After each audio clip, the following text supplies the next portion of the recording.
Hai, aku Taci. Aku kelas 10, 15 tahun dan welcome back to Yuk Baca Buku.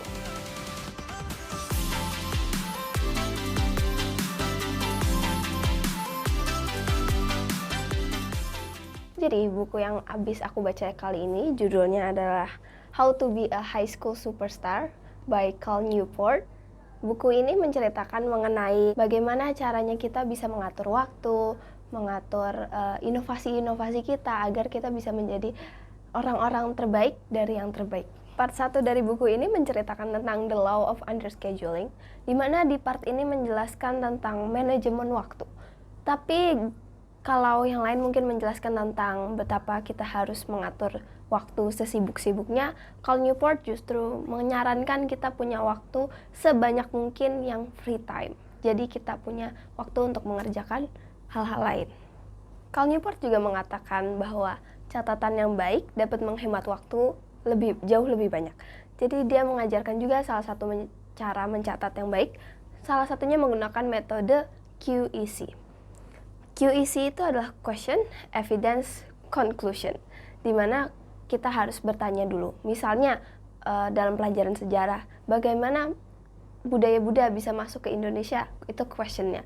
Lalu evidence-nya kita masukkan hal-hal yang kita dapatkan dari kelas tersebut, dan kita berikan conclusion dari bahasa kita sendiri. Sehingga ketika kita nanti perlu belajar lagi, itu akan jauh menjadi lebih mudah untuk memahaminya.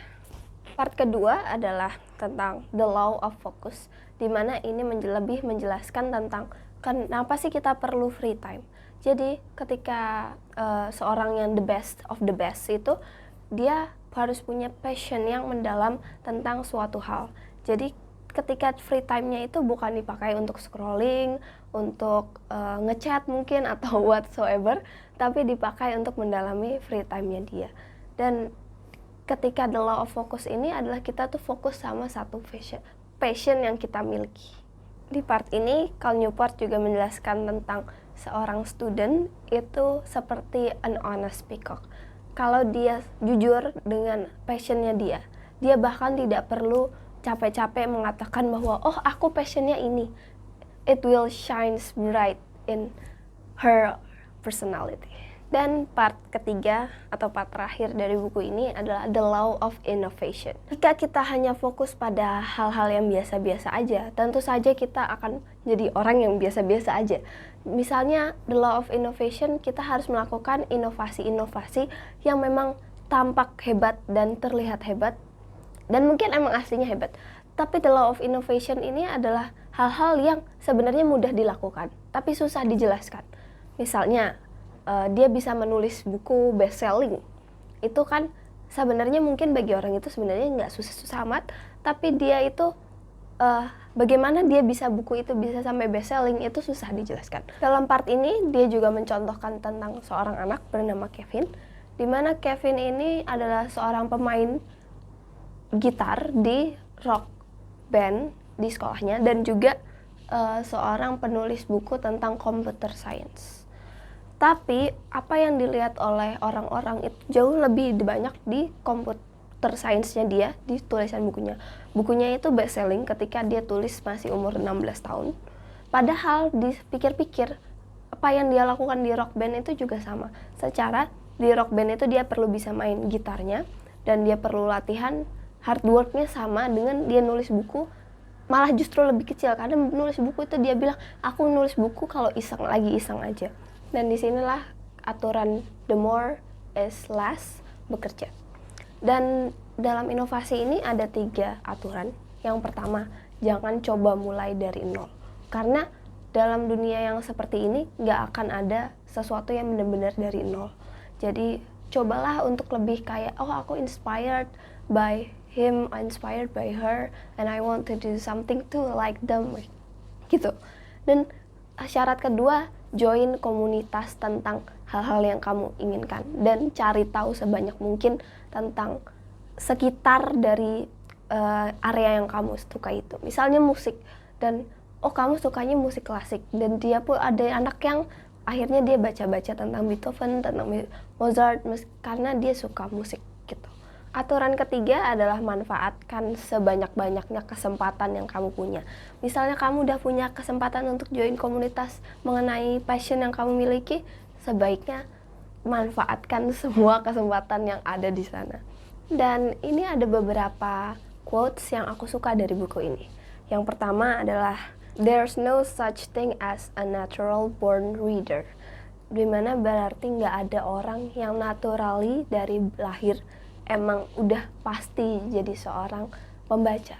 Apalagi buat passion-passion yang lain juga menurutku ini masuk akal banget. Jadi build your passion, tapi ini bukan sesuatu yang kamu dapat dari lahir. Yang kedua adalah, having luck is important, she said, but making extensive use of your luck is even more important. Jadi ketika kamu punya keberuntungan dari komunitasmu, apa-apapun, itu mungkin kamu beruntung, tapi beruntung aja nggak cukup. Kamu perlu menggunakan keberuntunganmu itu. Dan yang terakhir ini mungkin agak sedikit tidak ada hubungannya. When it comes to things like intelligent tests, people think that they are so much smarter than they actually are. So when they do poorly, they assume that other guy must be really smart. Jadi banyak orang yang sebenarnya mengira mereka itu lebih pintar daripada mereka aslinya. Ini nggak berlaku ya di tes ekonomi tadi. Tapi ketika dia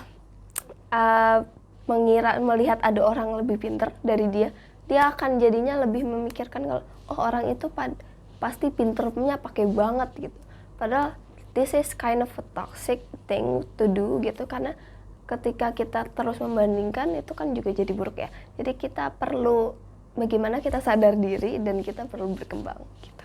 Oke, jadi conclusion dari buku ini adalah atur waktumu sebaik mungkin dan punya passion yang baik dan jalani passionmu itu. UGM misalnya dan semacamnya mungkin memang harus punya inovasi dan punya jadwal yang baik. Sebenarnya menurutku sendiri di bagian part 1 ini sangat boleh dibaca oleh semua orang. Sementara part 2 dan part 3 boleh dibaca tapi nggak wajib gitu. Overall rateku untuk buku ini adalah 9/10 karena buku ini benar-benar menjelaskan detail-detail tentang apa yang perlu kamu lakukan dan dia menjelaskan juga tentang apa yang tidak perlu kamu lakukan. Bahkan di buku ini juga banyak contoh-contoh student-student lain yang kita bisa jadikan inspirator. Oke, itulah review untuk buku Cal Newportku kali ini.